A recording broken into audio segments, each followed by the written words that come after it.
வணக்கம் and welcome to palms yummy food. இன்றைக்கி நம்ம சேனலில் தை அமாவாசை அன்னைக்கு என்ன மாதிரி உணவுகள்லாம் சமைக்கலாம் அப்படிங்கிறத தான் இந்த வீடியோவில் ஃபுல்லாக நம்ம பார்க்க போகிறோம். இப்போ வாங்க வீடியோக்குள்ளே போகலாம். சமைக்கிறதுக்கு முன்னாடியே இந்த மாதிரி ப்ரிப்பேர் பண்ணி வச்சிட்டோம்னா நமக்கு ஈஸியாக இருக்கும். சமைக்கும்போது டைமும் நம்ம சேவ் பண்ணலாம். இப்போ நம்ம சாம்பார் பண்ணுறதுக்கு பருப்பு வேக வச்சிடலாம். அது கூட கடலைப்பருப்பும் வேக வச்சிடலாம். கூட்டு பண்ணுறதுக்கு டைரெக்டாக குக்கரில் பருப்பு வைக்காமல் ஒரு பவுலில் வச்சு அந்த மாதிரி வேக வச்சு எடுத்தோம்னா நமக்கு குக்கர்லேருந்து பொங்கியும் வராது, நமக்கு வெந்தும் சூப்பராக வரும். இப்போ இதில் ஒரு அரை டீஸ்பூன் மஞ்சத்தூள் சேர்த்துக்கலாம். அது கூட நம்ம ஊற வச்சுருந்த கடலைப்பருப்பையும் இது மேலேயே வச்சிடலாம். இப்போ குக்கரை மூடி ஒரு 4 விசில் விட்டோம்னா பருப்பு நல்லா ரெடி ஆயிரும். அது வரைக்கும் வெயிட் பண்ணுவோம். பருப்பு நல்லா வேகட்டும். அதுக்குள்ளே நம்ம இன்னொரு சைடு வாழைக்காவை ஃப்ரை பண்ணி எடுத்துக்கலாம். அதுக்கு தேவையான எண்ணெய் சேர்த்துக்கலாம். ஒரு 2 டேபிள் ஸ்பூன் சேர்த்துருக்கேன். இப்போ எண்ணெய் நல்லா சூடாயிடுச்சு. நம்ம நறுக்கி வச்சுருக்க வாழைக்காவை சேர்த்துக்கலாம்.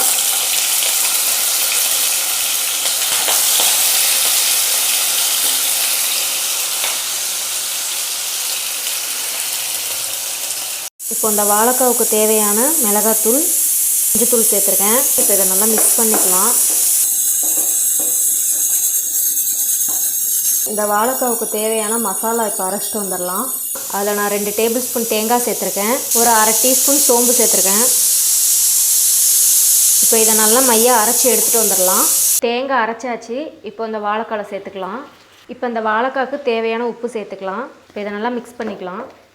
அப்படியே சிம்லேயே வச்சு குக் பண்ணிங்கன்னா நல்லா சுருள அப்படியே மொறுன்னு வரும். அது சிம்லேயே வச்சு வேக விடுங்க. இப்போ சாம்பாருக்கு ஃப்ரெஷ்ஷாக பொடி அரைச்சி தான் நான் சேர்க்க போகிறேன்.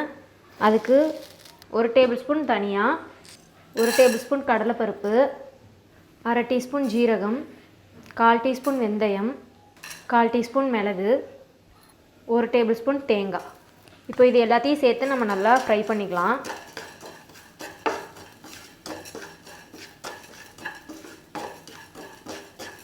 இந்த மாதிரி நல்லா ஃப்ரை பண்ணிவிட்டு நம்ம சாம்பாரில் சேர்த்தோம்னா நமக்கு கெட்டு போகாது சாம்பார். நான் இதில் வரமிளகாய் சேர்த்துக்கல, நான் சில்லி பவுடர் சேர்த்துக்கிறதுனால. உங்களுக்கு வேணும்னா நீங்கள் வரமிளகாய் உங்களுடைய காரத்துக்கு ஏற்ற மாதிரி நீங்கள் சேர்த்துக்கலாம். இப்போ இதை ஆறினோடனே மிக்சியில் போட்டு நம்ம பொடி பண்ணி எடுத்துக்கலாம். கட் பண்ணி வச்சுருக்க தக்காளியை சேர்த்துக்கலாம்.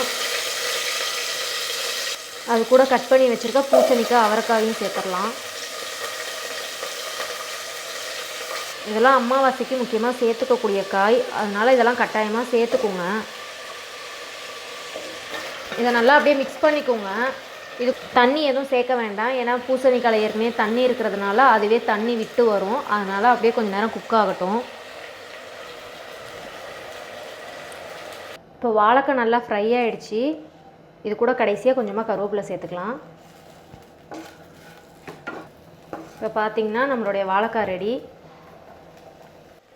நம்ம சாம்பாருக்கு ஃப்ரெஷ்ஷாக அரைச்ச பொடியில் நான் மிளகாய் சேர்க்கலை, அதனால் நான் இப்போ இந்த சாம்பாருக்கு தேவையான மிளகாத்தூள் சேர்த்துக்கிறேன். மஞ்சத்தூள் கொஞ்சம் சேர்த்துக்கிறேன். இப்போ இது எல்லாத்தையும் நல்லா மிக்ஸ் பண்ணிக்கோங்க.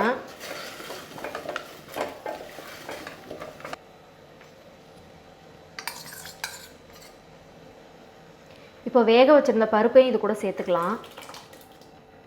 இப்போ காய் வேகிறதுக்கு தேவையான தண்ணி சேர்த்துக்கலாம். சாம்பாருக்கு தேவையான உப்பு அதையும் சேர்த்து நம்ம வேக வச்சிடலாம். இப்போ எல்லாத்தையும் நல்லா மிக்ஸ் பண்ணிவிட்டு ஒரு 10 நிமிஷம் அப்படியே விட்டுருங்க, நல்லா வேகட்டும். இப்போ நம்ம கூட்டு ரெடி பண்ணிக்கலாம். அதுக்கு ஒரு 1.5 டீஸ்பூன் எண்ணெய் சேர்த்துக்கோங்க. இப்போ எண்ணெய் நல்லா சூடாயிடுச்சு. நம்ம கட் பண்ணி வச்சுருக்கிற முட்டைகோசும் கேரட்டும் இப்போ இதில் சேர்த்துக்கலாம்.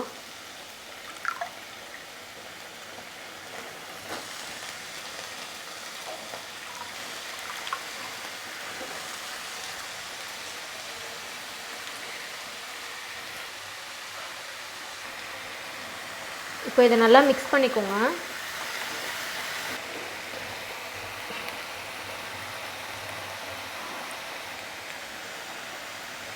இப்போ இது கூட வேக வச்சுருந்த கடலைப்பருப்பையும் இது கூட சேர்த்துக்கலாம். 1/4 டீஸ்பூன் மஞ்சத்தூள் சேர்த்துருக்கேன். அதையும் சேர்த்து இப்போ நல்லா மிக்ஸ் பண்ணிக்கலாம். காய் வேகிற அளவுக்கு தேவையான தண்ணி சேர்த்துக்கோங்க.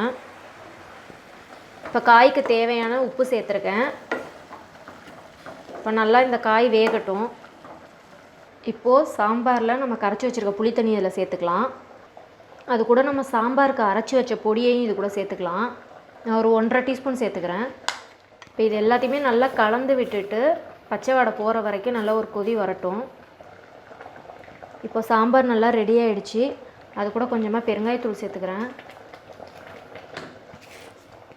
சாம்பாருக்கு இப்போ ஒரு தாளிப்பு தாளிச்சுக்கலாம். இப்போ சாம்பார் தாளிக்கிறதுக்கு ஒரு டேபிள் ஸ்பூன் எண்ணெய் சேர்த்துக்கோங்க.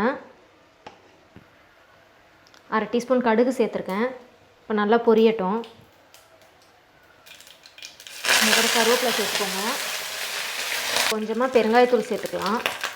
இதுலேயும் சேர்த்துக்கிட்டோன்னா நம்ம கொஞ்சம் நல்ல ஃப்ளேவராக இருக்கும். இப்போ நம்ம தாளித்ததை சாம்பாரில் சேர்த்துக்கலாம். கடைசியாக கொத்தமல்லி சேர்த்து இறக்கிடலாம்.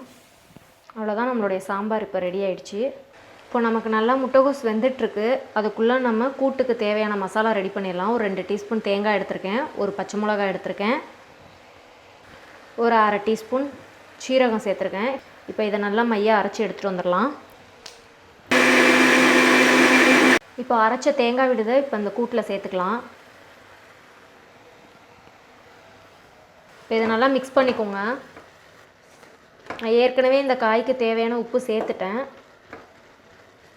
இப்போ கூட்டு தாளிக்கிறதுக்கு நான் தேங்காய் சேர்த்துக்கிறேன். நார்மல் ஆயிலும் யூஸ் பண்ணிக்கலாம். கொஞ்சம் தேங்காய் சேர்த்துக்கிட்டால் நல்லா கொஞ்சம் ஃப்ளேவராக இருக்கும். எண்ணெய் சூடாகட்டும்.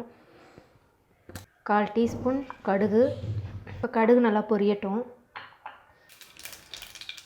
இப்போ கடுகு நல்லா பொரிஞ்சிருச்சு. அது கூட கொஞ்சமாக சீரகம், கருவேப்பிலை, லைட்டாக பெருங்காயத்தூள் சேர்த்துக்கணும். இப்போ தாளித்ததை நம்ம கூட்டில் இப்போ சேர்த்துடலாம். இப்போ இதை நல்லா மிக்ஸ் பண்ணி விட்டுக்கோங்க. இப்போ அவரைக்காய் பொரியல் ரெடி பண்ணிக்கலாம். அதுக்கு ஒரு 1.5 டீஸ்பூன் எண்ணெய் சேர்த்துக்கோங்க. எண்ணெய் சூடாகட்டும். ஒரு 1/4 டீஸ்பூன் கடுகு சேர்த்துக்கோங்க. அரிஞ்சு வச்சுருக்க அவரைக்காய் இதில் சேர்த்துக்கலாம்.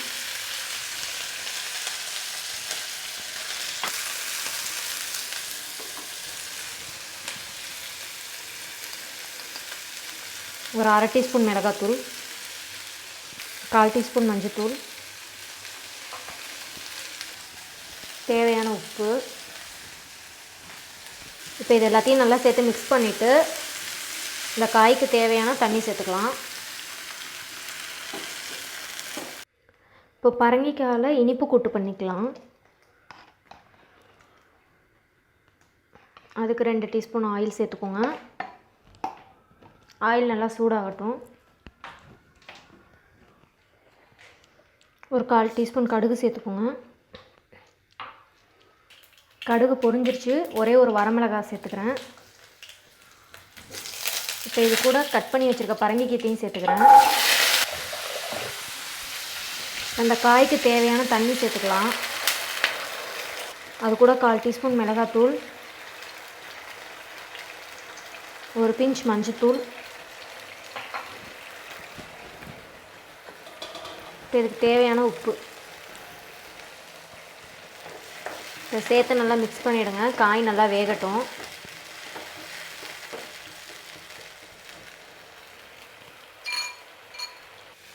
இப்போ அவரைக்காய் நல்லா வெந்துருச்சு. இப்போ இது கூட கொஞ்சமாக கருவேப்பிலை சேர்த்துக்கலாம். தேங்காய் கொஞ்சமாக சேர்த்துக்கலாம்.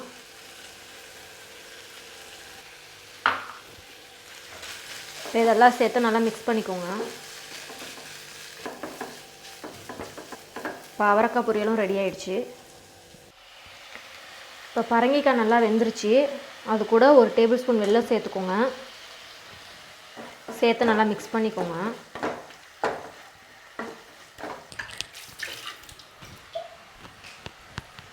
அது கூட கொஞ்சமாக தேங்காய் சேர்த்து நம்ம மிக்ஸ் பண்ணிட்டோம்னா நம்மளுடைய பரங்கிக்காய் இனிப்பு கூட்டு அதுவும் ரெடி. ரசத்துக்கு ஒரு டேபிள் ஸ்பூன் மிளகு, 1/2 டேபிள் ஸ்பூன் ஜீரகம், ஒரு 1/4 இன்ச்சு பச்சை மிளகாய், அது கூட கொஞ்சமாக கருவேப்பிலை. இதை குறப்பாக அரைச்சி எடுத்துகிட்டு வந்துடுறேன். என்ன சூடானதும் 1/4 டீஸ்பூன் கடுகு சேர்த்துக்கோங்க. கடுகு வெடிக்கட்டும். அது கூட நம்ம ரசத்துக்கு அரைச்சி வச்ச மிளகு ஜீரக பொடியையும் இது கூட சேர்த்துக்கலாம். இதெல்லாம் நல்லா மிக்ஸ் பண்ணிக்கோங்க. இப்போ புளி தண்ணியில் தக்காளி கரைச்சி வச்சுருந்ததை அதை சேர்த்துட்டேன். இப்போ அதுக்கு தேவையான மஞ்சத்தூள் சேர்த்துக்கலாம். நான் ஆல்ரெடி உப்பு சேர்த்துட்டேன்.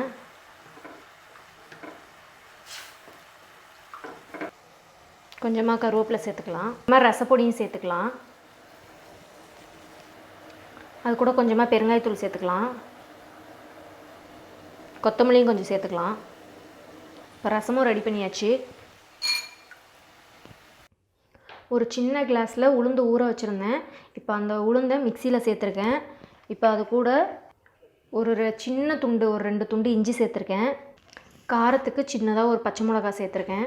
இப்போ இதை நல்லா மிக்சியில் மையாக அரைச்சி எடுத்துகிட்டு வந்துடலாம். இப்போ உளுந்தை அரைச்சிட்டு வந்துட்டேன். இப்போ இது கூட கொஞ்சமாக கொத்தமல்லி, கொஞ்சமாக கருவேப்பிலை சேர்த்துக்கிறேன். கொஞ்சமாக ஜீரகம், 3-4 மிளகு சேர்த்துருக்கேன். இப்போ இதுக்கு தேவையான உப்பு சேர்த்துக்கலாம். இதை நல்லா மிக்ஸ் பண்ணிக்கலாம். இப்போ வடை சுட்டு எடுக்கிறதுக்கு எண்ணெய் ஊற்றிக்கலாம். இப்போ எண்ணெய் சூடாகிடுச்சு. நம்ம வடை போட்டு எடுத்துடலாம்.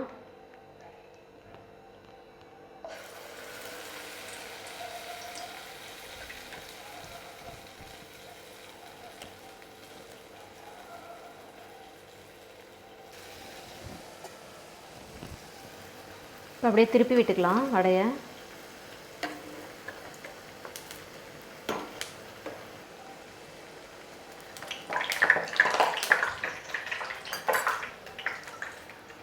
ஹை ஸ்பீடில் வச்சு பண்ணோம்னா மேலே வெந்திருக்கும், உள்ளே வேகாமல் இருக்கும். அதனால் லோ ஃப்ளேம்லேயே வச்சு ஃப்ரை பண்ணிக்கலாம்.